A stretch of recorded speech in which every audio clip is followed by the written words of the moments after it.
12월 18일 토요일 요엘서 2장 18절로 32절 말씀. 그때 여호와께서 자기의 땅을 극진히 사랑하시어 그의 백성을 불쌍히 여기실 것이라. 여호와께서 그들에게 응답하여 이르시기를 내가 너희에게 곡식과 새 포도주와 기름을 주리니 너희가 이로 말미암아 흡족하리라. 내가 다시는 너희가 나라들 가운데에서 욕을 당하지 않게 할 것이며 내가 북쪽 군대를 너희에게서 멀리 떠나게 하여 메마르고 적막한 땅으로 쫓아내리니 그 앞의 부대는 동해로 그 뒤의 부대는 서해로 들어갈 것이라.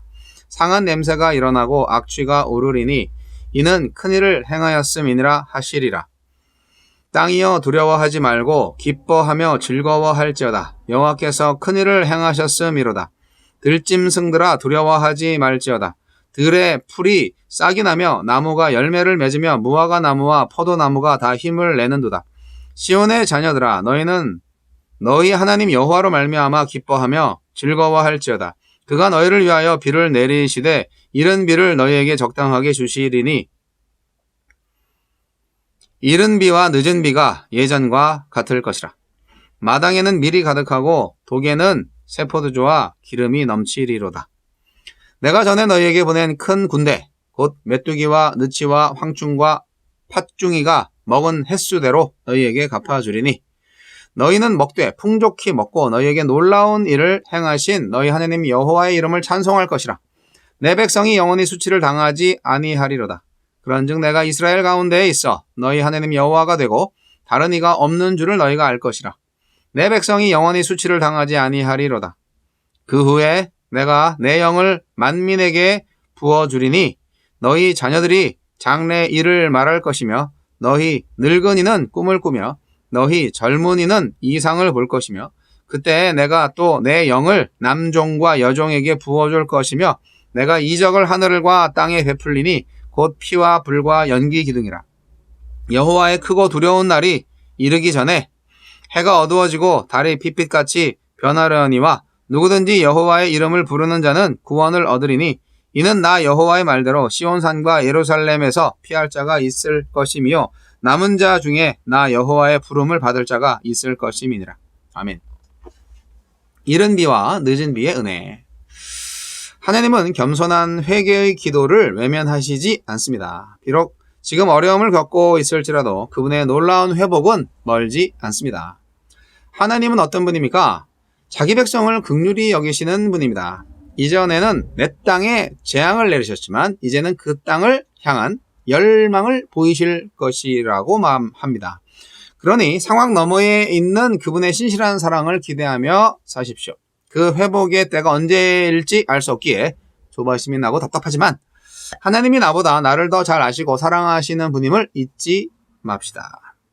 하나님은 완벽한 회복으로 흥겨운 기쁨을 주시는 분입니다. 하나님께 돌아온 백성을 향해 하나님은 이른 비, 가을비를 말하는 것이고 늦은 비, 봄비를 말하는 것인데 이른 비와 늦은 비를 흡족히 내려주셔서 메마른 땅에 풀이 나고 곡식을 추수케 하실 것입니다.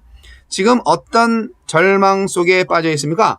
하나님이 나를 위해 행하실 이 놀라운 일들을 신뢰하며 찬양으로 기쁨을 선포하십시오. 하나님은 자기 백성이 회개하면 심판으로 받은 피해를 고스란히 회복하시고 그 이상의 축복을 주셔서 백성들로 하여금 하나님을 찬양하게 하실 것입니다. 이를 통해 하나님이 이 백성을 떠나신 것이 아니라 늘 함께 하셨음을 모든 이가 알게 하실 것입니다. 하나님의 동행과 임재보다 더 큰 축복도 없고 더 큰 명예와 영광도 없습니다. 오직 여호와만 참 하나님이라고 고백할 수 있는 것보다 더 큰 복은 없습니다. 하나님의 백성에게 여호와의 날은 크고 두려운 심판의 날이 아니라 도리어 기대하며 기다리는 구원의 날이 되게 하실 것입니다. 그날에 하나님께서 자기 죄를 회개하고 여호와의 이름을 부르는 자들에게 하나님의 영을 부어주셔서 영적인 목마름을 해결해 주실 것입니다. 그 남은 자들은 세상이나 다른 신을 의지하지 않고 오직 주께만 소망을 두는 자이며 대중의 넓은 길이 아닌 의의 좁은 길을 따르는 자입니다. 하나님이 일하시는 방식을 잊지 마십시오. 우리에게 주시는 교훈은 무엇입니까? 회개한 자녀들과 새로운 관계를 맺으시고 하나님의 신을 부어주십니다.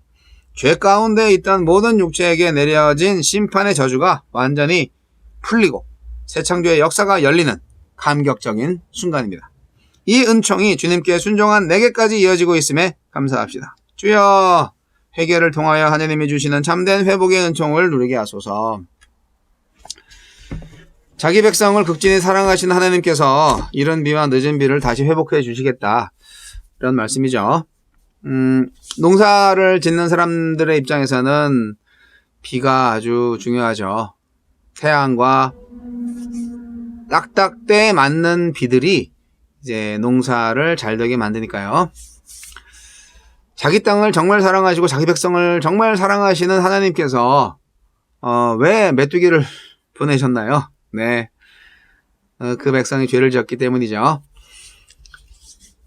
근데 이제 그 메뚜기를 다시 하나님께서 홍해에 쳐 넣으신 그 애굽 군대처럼 메뚜기를 광야와 바다에 몰아넣어 제거하실 거라고 예언을 하고 계십니다. 회복의 약속이죠. 근데 이건요, 솔직히 회개를 해서 하는 게 아니고요. 이 이스라엘 백성들이 회개를 열심히 해서 하나님이 이렇게 은혜를 베푸시는 게 아니고요. 하나님의 질투에서 나오는 선제적인 은혜라고 볼 수 있어요. 그러니까 그 은혜가 먼저고, 그리고 그 은혜를 통해서 이제 이스라엘이 회개를 하게 되는 그런 순서예요. 재밌죠? 결국 하나님의 전권적인 은혜죠. 예, 하나님이 하시니까. 그래서 그러면 회개를 안 해도 회복되는데 회개를 할 필요가 있었나? 이런 생각을 할 수 있는데 그건 아니죠. 왜냐하면 회복을 하신 후에 그 회복의 은혜를 제대로 누리게 하기 위해서는 회개가 필요하죠. 회개한 자만이 하나님께서 주시는 은혜에 감사하며 하나님을 찬송할 수 있는 자가 되기 때문입니다. 여러분, 우리가 하나님을 믿는 신앙생활을 하면서 어떤 게 정말 큰 복이냐, 예수 믿는 사람들이 받는 최대의 복이 뭐냐, 세상적인 복을 생각하지 마시고요. 정말 비교할 수 없는 복, 오늘 매일 성경에 해설에 나와 있는 내용이 있어요. 하나님의 동행과 임재보다 더 큰 축복도 없고 더 큰 명예와 영광도 없습니다. 오직 여호와만 참 하나님이라고 고백할 수 있는 것보다 더 큰 복은 없습니다. 이 문장이 아주 핵심적인 키워드입니다. 우리가 하나님을 하나님이라고 부를 수 있는 것도 은혜입니다. 내가 교만하면 그렇게 말 못하잖아요. 깨달음이 있어야 되고 믿음이 있어야 되고요. 그리고 그것을 내가 골방에 틀어박혀서 혼자 고백하는 게 아니라 많은 사람들 앞에서 세상 사람들한테 하나님이 하나님이다 라고 말할 수 있는 것, 그리고 거기에서 더 한 걸음 나아가서 나의 생활을 통하여서 내가 믿는 하나님은 이런 하나님이시다 하면서 하나님이 하나님이다 라는 것을 알게 해줄 수 있다면 이것 이상의 복된 인생이 없죠. 이것 이상의 행복한 인생이 없죠. 여러분, 세상에 성공을 하고 먹고 마시고 부자로 살고 여러 가지 복을 누렸다고 해도요, 우리가 하나님과 함께하지 않으면 불행한 거예요. 왜냐하면 하나님이 우리 아버지시고 창조주이시니까요. 그런데 피조물인 우리가 창조주인 아버지를 몰라뵈고 하나님은 없나니라 그렇게 사시면 나중에 어떻게 된다고요? 그 행위대로 심판을 받게 돼 있어요. 인생 많이 살아봤자 100년인데 왜 100년의 인생을 제대로 투자하지 못해서 그 이후에 영생을 포기하시는지 모르겠네. 그래서 참 바보 같아요. 영생을 모르는 사람들. 하나님을 모르는 사람처럼 불행한 사람은 없어요. 즉 다시 말해서 하나님을 알고 있는 사람만큼 행복한 사람은 없는 거예요. 고난당하시고 계신가요? 회개의 기도가 안 나오시나요? 하나님이 우리를 사랑하시기 때문에 우리가 구원 받을 겁니다. 그러나 회개하지 않으면 구원의 기쁨에 참여할 수 없습니다. 더 늦기 전에 회개하세요. 무엇을 회개하냐고요? 하나님이 하나님임을 믿으셔야죠. 하나님이 계신데 없는 것처럼 살지 않으셨나요? 우리가 사는 것이 하나님 때문에 사는 것이고 우리가 살 수 있는 것이 하나님이 함께 하시기 때문에 살 수 있다. 이게 정말 체험적으로 항상 느껴져야 합니다. 그렇지 않고 하나님 없이도 살아. 그것만큼 가짜 인생은 없는 거예요. 여러분, 메뚜기 떼가 덮친 그 엄청난 심판이 다가왔다 할지라도 하나님은 우리를 다시 회복하십니다. 기쁨과 풍요를 약속하신 하나님 반드시 이루어 주십니다. 갉아먹은 그대로, 메뚜기들이 다 갉아먹은 그 이상으로 그대로 채워주십니다. 하나님의 구원에는 기쁨이 있어요. 환희가 있어요. 그냥 마지못해서 얻은 구원이 아니고요. 풍성한 기쁨의 잔치에 구원이 있을 거예요. 믿음대로 될지어다. 여러분, 우리 가운데 계신 하나님을 찬양하시기 바랍니다. 하나님은 우리에게 주님의 영을 부어주신다고 분명히 약속하셨습니다. 오늘날은 성령의 시대입니다. 오순절 이후에 성령이 모든 사람들에게, 모든 믿는 자에게 내주하시게 됐습니다. 그래서 우리가 성령을 내주하지 않고는, 성령이 우리 안에 내주하시지 않으면 우리는 주님을 주님이라고 고백할 수가 없습니다. 그것이 바로 성경에 나와 있는 진리이죠. 그렇기 때문에 오늘날은 성령의 시대고 모든 예수 믿는 사람들이 성령의 임재 안에 거하고 있습니다. 우리가 성령 안에 거하는지 성령이 우리 안에 거하는지 둘 다 맞는 말입니다. 여러분, 자, 이른 비와 늦은 비의 은혜를 경험하고 싶으십니까? 지금 엄청난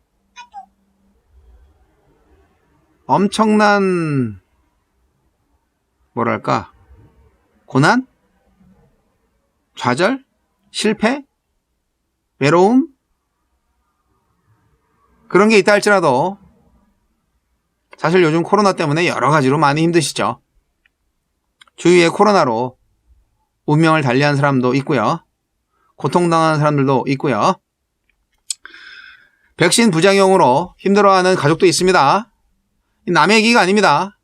그러나 하나님은 그 모든 고난을 다시 뒤집어서 하나님의 복으로 회복시켜 주실 것입니다. 저는 믿어요. 제 주위에 가까운 친척, 가족 중에 힘들고 어려운 애매한 고난, 죄도 안 졌는데 정말 열심히 살았는데 하나님 믿고 교회 봉사도 열심히 하고 그랬음에도 불구하고 고난을 당하게 된 이유가 뭡니까? 라고 원망할 만한 일들이 없지 않습니다. 그러나 오늘 요엘 말씀을 통해서 하나님께서 회복하시리라. 남정 여정에게 내 영을 부어주리라. 이 말씀 붙잡고 하나님을 찬송하며 나아가야 되지 않겠습니까? 그렇습니다. 자연도 회복되고 하나님과의 관계가 회복되고 그래서 다시 그쳐졌던 찬송이 다시 이어나올 수 있고 그리고 우리의 기쁨이 넘쳐날 수 있는 길이 다시 열릴 것입니다. 이것이 오늘 요엘서를 통하여서 하나님이 우리에게 주시는 위로의 말씀의 약속인 줄 믿습니다. 여러분, 내일 설교 말씀의 본문이 오늘 말씀에 포함되어 있긴 한데요. 하나님께서 저와 여러분에게 늦은 비와 이른 비의 은혜를 주심을 믿고 오늘 하나님을 하나님이라고 믿고 선포하시며 그 하나님의 사랑 안에 영원히 거하실 수 있는 특권을 가진 주의 백성으로 사시기를 바랍니다. 괜찮아요. 네, 참으세요. 회복될 겁니다. 하나님을 하나님으로 인정하시고 회복될 하나님을 찬양하시기 바랍니다.